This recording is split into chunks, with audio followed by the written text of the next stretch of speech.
Hey everybody, it's Jake Tapper from CNN's State of the Union and factcheck.org. Today we're going to take a look at questionable statements made by Donald Trump and Hillary Clinton at the second presidential debate, that spectacle in St. Louis. Let's start with this from Donald Trump. In the days after the first debate, you sent out a series of tweets from 3 a.m. to 5 a.m., including one that told people to check out a sex tape. Is that the discipline of good? No, it wasn't check out a sex tape. It was just take a look at the person that she built up to be this wonderful Girl Scout who was no Girl Scout. Is that true? When Donald Trump was tweeting about the former Miss Universe, Alicia Machado, did he not say check out a sex tape? Did he say take a look at the person? No, that is not true. There it is, right in his tweet. Check out sex tape. When you denied it, Mr. Trump, you were not telling the truth. And by the way, there's no sex tape. Moving on, check out this from Mr. Trump. This is the 10th or 12th time that he's denied being for the war in Iraq. We have it on tape. The entire press corps has looked at it. It's been debunked, but it never stops him from saying whatever he wants to say. Has not been debunked. So please has not been debunked. And go to HillaryClinton.com and you can see it. I was against the war in Iraq. Has not been debunked. We've done this so many times. Was Mr. Trump in any reasonable, demonstrable, public way against the war in Iraq before it began? No, he was not. Obviously, we all know in 2002 he told Howard Stern, I guess so, when asked if he supported the war in Iraq. Trump likes to cite a January 2003 interview with Neil Cavuto, but in that interview, he does not explicitly voice opposition. You know, whatever happened to the days of Douglas MacArthur? I mean, he'd go and attack. Either do it or don't do it. He's either got to do something or not do something. Yeah, perhaps.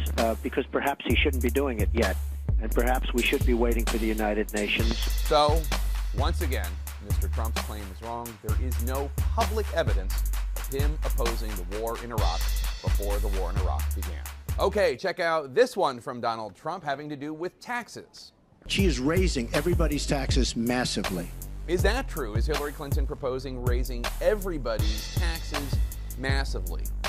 No, not everybody's. She is in favor of raising taxes on wealthier Americans, and she describes them as earning $200,000 a year or more. But people who make under that, according to Hillary Clinton, would not see their taxes increased. The Nonpartisan Tax Policy Center and the Pro-Business Tax Foundation analyzed Clinton's plan and both concluded that almost all of Hillary Clinton's tax increases would fall on the top 10% of taxpayers. So Trump's claim that she would raise everybody's taxes massively is false. Okay, on to statement number 4. This one has to do with reporting suspected terrorist activity. Take a listen. As an example, in San Bernardino, many people saw the bombs all over the apartment of the 2 people that killed 14 and wounded many, many people. So is that true? Did people in San Bernardino, before that horrific terrorist attack where 14 people were killed and many more injured, did they, quote, see bombs all over the apartment of the 2 soon-to-be terrorists? According to news reports, there is a neighbor who noticed packages being delivered to the San Bernardino home of the shooters and told a friend that the couple was doing a lot of work in their garage.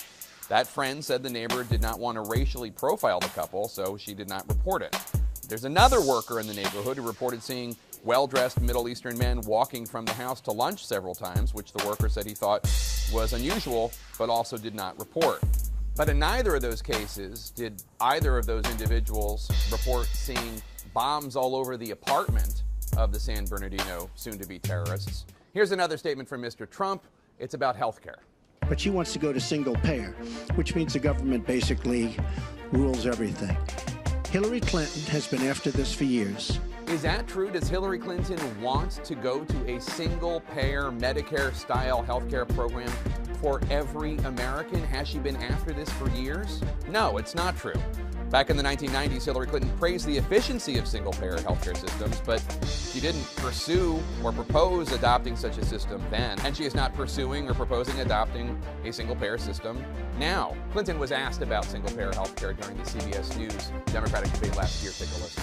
Back in 1994, you said that momentum for a single-payer system would sweep the country. That sounds Sanders-esque, but you don't feel that way anymore. Why not? The revolution never came.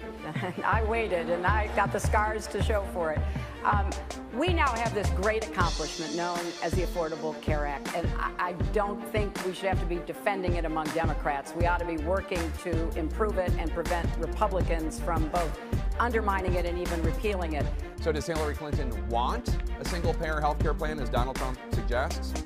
I have no idea what she wants in her heart of hearts. But has she been after it, as Donald Trump charges? No, she has not pursued it. Not in the 1990s and not today. That statement is false. Okay, let's turn to Hillary Clinton. She has some statements of her own that bear scrutiny. Let's turn to her. This first one has to do with energy policy. Take a look. We are now, for the first time ever, energy independent. We are not dependent upon the Middle East. Is that true? That's great news. If so, are we now energy independent? No, that's not true. So while it's true the last year's dependence on imported energy from all sources was the lowest in a long time, it is not true that we are now, for the first time ever, energy independent. We are not dependent upon the Middle East. Secretary Clinton's statement is not true. It is false. Okay, on to statement number 2 from Hillary Clinton. This one has to do with nuclear weapons. Take a listen. When I was Secretary of State, I went around the world advocating for our country and negotiated a treaty with Russia to lower nuclear weapons. Secretary Clinton did negotiate a New START treaty with Russia, and the goal of the treaty was to lower the number of nuclear weapons. But here's what she didn't tell you. It has not actually lowered the number of nuclear weapons. In fact, the number of Russian nuclear weapons has gone up. Russia was then below the limit for deployed long-range nuclear warheads when the treaty took effect in 2011, and they've now increased that number, an increase of 259. She kind of left that part out, which is pretty misleading. If you're wondering, by the way, why we did more Trump fact checks than Clinton fact checks, it's because he said a lot more questionable things during this debate. A reminder to all the politicians out there, you're perfectly entitled to your own opinions, not to your own facts. I'm Jake Tapper for CNN State of the Union and FactCheck.org.